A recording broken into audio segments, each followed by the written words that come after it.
Hi, I'm Greg McIntyre, the elder law guy. We're going to talk about what happens if you need to go to nursing home care. You need to have a long-term care healthcare situation, and you aren't prepared. You've done no prior planning whatsoever. Jordan, if you sit down with a client and they have done no prior planning whatsoever, they don't have powers of attorney in place, and you're sitting down with the spouse of someone who has gone in long-term care, what is your advice? At that point, if there are no powers of attorneys, I might be looking into potential guardianship to try to save some assets and do a benefits application, or we're just going to do a traditional spin down. But if the individuals are married, I can save a certain amount for the spouse. It's called the community spouse resource allowance. So there's ways where I can transfer some assets and still get the individual who needs care qualified for Medicaid. You're really, really too hype right now. I'm going to need you to dial down the coffee a little bit, okay? Yeah. Dial down the caffeine intake, okay? Yeah, What Jordan like said is eight exactly miles. I agree. I'm just kidding with you, son. You've been hard at work today? Yes. Seeing clients, doing legal work? I've been. Hard workout this morning, too. Hard workout this morning? Jordan, you get up at what, like 4 or 5 o'clock in the morning every morning? Every day. I would suggest staying up watching television till at least midnight to 2 a.m. and then sleeping till at least 7. That's what your mom makes me do.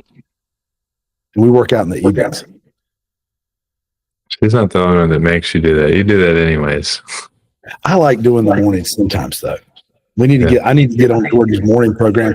But what Jordan says is exactly correct. I would agree with you. So to prevent that from getting into a situation where I'm going to have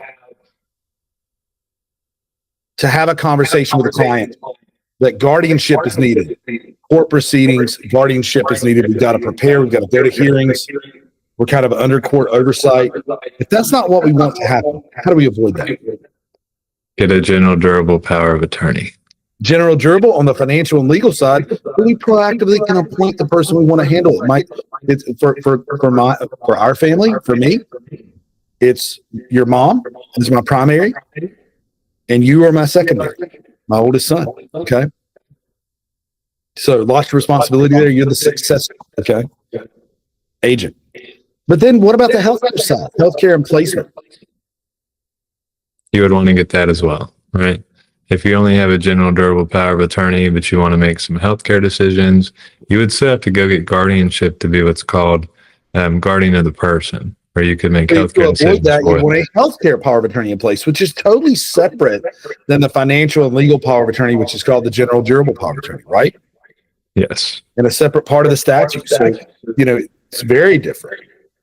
We can avoid those things really at very low cost compared to a guardianship, and without court interference or oversight or hassle or the time it takes to go through the guardianship process, which can take a couple of months in full.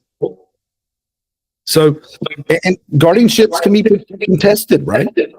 Yes, there's no guarantee that you'll be appointing the guardian. No, this is a guarantee that you're appointing the person that you want to handle your affairs. I might have a son who's a really smart attorney, and I'm going to appoint him to handle my financial affairs and legal affairs. I might have a daughter who becomes a doctor or a nurse, and I might appoint her to handle my healthcare affairs. Right? It's just you pick the people that are right in your life, and it's your choice. That way, when you sit down, if you sit down with that spouse, let's say you sit down with the wife, the husband's gone into nursing home care. She's afraid she's going to lose everything. The retirement, the house. If that spouse has a fully well-written, just know, powers of attorney are not all created equal. What's written in the power of attorney equals the powers you're actually giving someone else. People don't understand that. They work themselves into corners or with restrictions they're unaware of because they don't read the power of attorney they have. They don't understand it.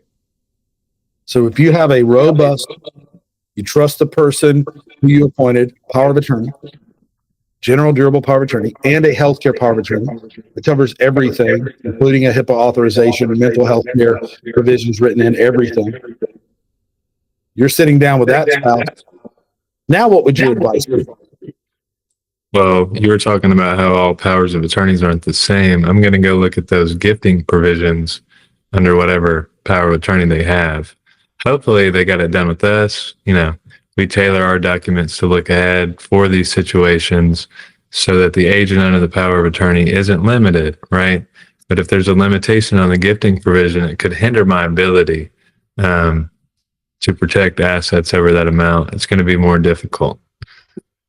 Sure, but if it's, if I properly put the powers of attorney in place, it's going to be a conversation as to, okay, let's see what benefit is available, and under the benefits rules, how can we protect these assets for the use and benefit of the healthy spouse, for example, and then qualify the other spouse for a benefit, because the healthy spouse might have many healthy years to live. And we do that all the time. If we're sitting down with someone who has no planning, we're going to still try to work it through. We're going to see what options there are. Okay. Even under a guardianship, if you go that route, we're going to be able to petition the court for our version of how to protect the assets and qualify for the benefit. But that's a separate part of that proceeding. After the guardianship is concluded, guardianship letters have been issued, which appoints the guardian. Then we're going to start petitioning the court for what we want to do. And a guardian can sign a ladybird deed on a house to protect the house. That is a gray area, but a guardian, I would say it's a black and white area, because there's no transfer of the asset until the person passes away. And at that point, it's out from under the jurisdiction of the guardianship estate when the transfer happens. So it is important to plan ahead. But if you're in an emergency situation, we have an entire department that is built for that. We go into that mode and we start planning to help the family. Our goal is to help you protect your hard-earned money and property. You're talking to somebody who works hard. This young man right here is equally as hard a worker as I am, if not more, and is the most solid, steady, reliable, trustworthy person I've ever met. Thank you. You're welcome. And, so when we're working hard, we're taking care of our family. We're trying to hold on to a little bit of our money after we pay taxes, buy a home, raise children. It'd be nice to be able to not have to lose it all because we have to access a benefit that we already paid for many times over with our tax dollars, or lose our house in the end after we've already paid 3 times as much as we bought it for to the bank for a mortgage over 30 years. That's the system you're in. Realize it or not. Take the blue pill or take the red pill. I would say get out of the matrix that you think you're in. The key is to know the rules. Even in that movie, the guy who is the hero won, which is just a misspelling of Nia. Was his name Nia? Yeah. There you go. Yeah. So yeah, same letters. He just knew the system. And that's the thing. You're never hiding assets. You're never not showing everyone around you exactly what you're doing. The real power is to be able to know the rules so well that you operate out in the open and show everybody exactly what you did. And they're like, oh, I see what you did there within our rules that we allow. And that's the only way we operate. And that's the way you need to operate. In order to do that, you need guidance. Come see myself or the very learned young man there, Jordan McIntyre. Jordan, would you offer a free consult? I would. I think this is one of my favorite areas of our practice. It's a lot of math, but then also I feel like I'm really helping people protect their property. I think there's multiple ways for me to solve these puzzles and really figure out how am I getting somebody the assistance they need during their life, and then passing all their assets onto their loved ones. So this is really probably my favorite area of our practice. It's very much like a game. It's very strategic under the rules. So it's super cool to be able to do that and to be able to have that as a really robust part of our practice. So give us a call if you'd like to schedule that consult. Our number is 1-888-999-6600, or you can schedule directly on our calendars at mcelderlaw.com/schedule. Thank you. Thank you, Jordan. Appreciate it. Thank you, Dad. See you next week. Bye. Bye.